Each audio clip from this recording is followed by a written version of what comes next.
yes, the first panel is about focus on the campaign, modernisation, the party, the country. You know, we're going to go far and wide, I think, beyond those kind of little sort of phrases. So the format of this session is I've been told to speak for between 5 and 7 minutes. Very precise. Just to kind of reflect, you know, in terms of what the perspective is on that. And then Tim Bale will talk through the modern technology due to illness. He's going to address it that way. And our illustrious panel, who are most of you will know who they are, but I will briefly introduce them after Tim. Will have a chance to comment on what Tim says, and then it's open house to questions. So then we let the debate continue, begin from that point. But unfortunately, I've got 5 to 7 minutes that I can focus your attention on me and what I think about things. So I'm old enough to be a Labour Party member. And as we know, Labour Party members are incredibly old. In fact, I'm so old, I actually pushed leaflets through letterboxes in 1997 in the constituency of Manchester Withington to help Keith Bradley win 61.5% of the votes. Right? So 1997 plays a special part in my own biography. All my adult life up to that point had been dominated by the actions of Conservative governments. The first election I could vote in was 1983, and I had to be drunk to do that.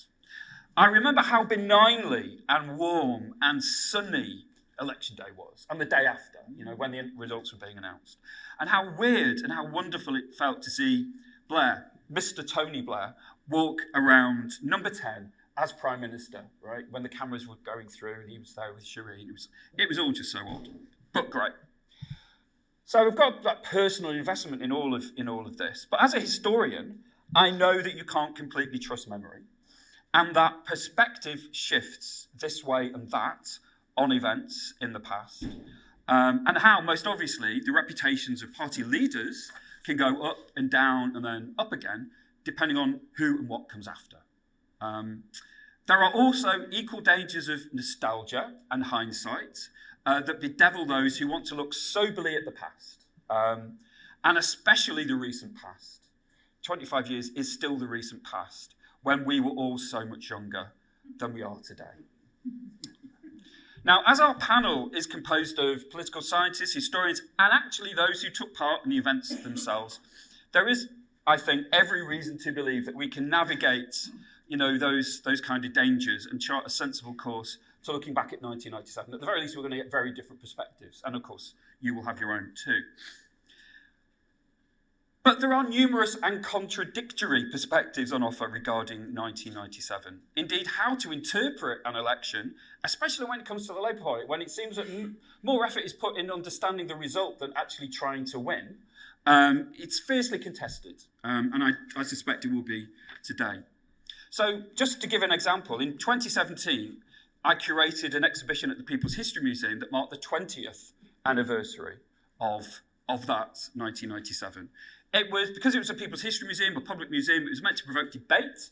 And so we took a BBC-like on the one hand and on the other kind of equivalence in terms of the debate. And I don't know if you can see, but the designers produced this leaflet where you can see, New Dawn. Was it a New Dawn? Or, so they took a Labour poster and the Conservative poster, just to sort of give people the options. Now, when I put it together during the early months of 2017, it looked like Jeremy Corbyn, who, let's remember, was elected almost by virtue of not being Tony Blair, being the anti-Blair. He had abandoned that which John Rentoul calls, on many occasions, the eternal verities of Blairite truth. And for Corbyn's pains, he seemed to be taking the party to the edge, if not over, into electoral oblivion. But by the time the exhibition opened, Theresa May had lost her majority. And at least some people claimed that was because of Labour's election manifesto, that Corbyn had changed the narrative and opened the Overton window and all of that kind of stuff. So from imagining 1997 to be the model campaign from which the party should never diverge, there was, in a matter of weeks, a sort of definite shift to seeing it as either irrelevant to modern Britain, to Britain of 2017, or that it had never been relevant, that the overly cautious strategy should never have been adopted.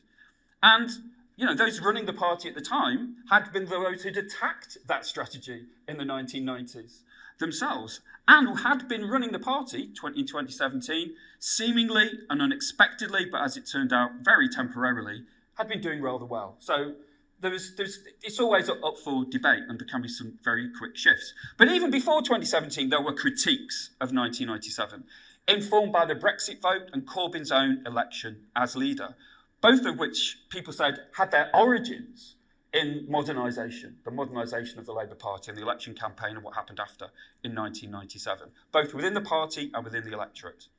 Because 1997 is associated with regaining the trust of those Middle England voters who had abandoned Labour in the later 70s and the 80s by rigorously accommodating their preferences. That's what political scientists call it. Normal people would say, in normal language, giving the people what they wanted, right? In essence. Which meant, critics argued, effectively downplaying, either rhetorically, because you weren't talking about some of this stuff in the same language, or actually downplaying some of the concerns of Labour's more traditional supporters in the working class. And within the party, modernisation is associated with trying to engineer a culture change. Clause 4 was meant to engineer that kind of a change in the party, but also maybe hoping the party would become something like a supporters club rather than something more direct in terms of policy making. Now, in that regard, the 1997 campaign can be seen as sowing some of the seeds of some of the later problems that Labour was to face. Because if it was appropriate to winning in 1997, I'm going to have my cake and eat it and say it was. All those things that were done in 1997 that turned Labour into probably the consummate, rational election, vote-gathering organisation, that was absolutely necessary. I'm not going to argue with that, and we can talk about the rationale for that and how it got across. If it was appropriate, the strategy that gave Labour its landslide, that made so many things possible in subsequent years, that really was based on a modernisation that was trying to address problems the party had been confronting since the 1980s. Right? And it solved them in 1997. But ironically, maybe was not so relevant to the problems and the issues that would come later. So it set down an approach in which traditional Labour voters, as we know, first stopped voting in 2001 and then started supporting other parties, in some places the BNP, then UKIP, then May's Conservatives, then Johnson's Conservatives. And in the party, membership, which rose to 450,000, thanks to Tony Blair, so it reached actually a peak at a certain point. It then descended into 200,000, and members voted for Jeremy Corbyn.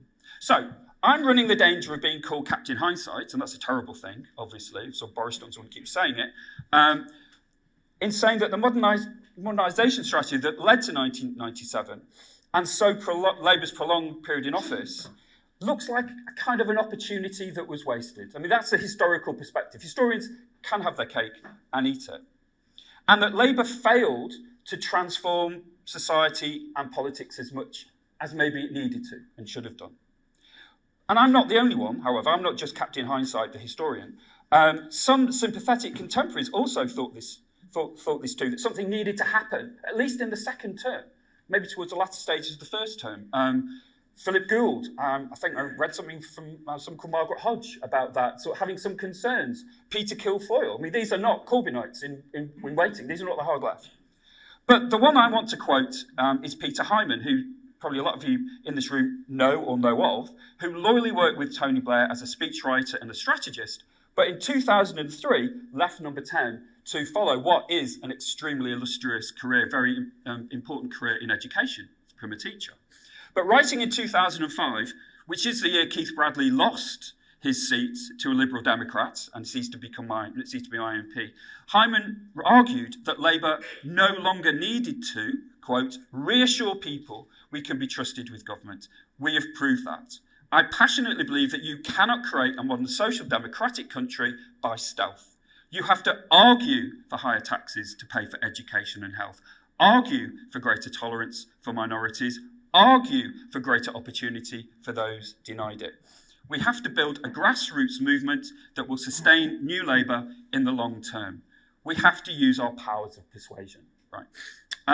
So modernisers are meant to modernise. And what I'm suggesting is that they didn't as much as they should have done, and to move on to an agenda which didn't simply accommodate, but actually started to try to shape preferences, to try to challenge people, try to argue the centre to a position that Labour wanted to inhabit, rather than address the centre as it is.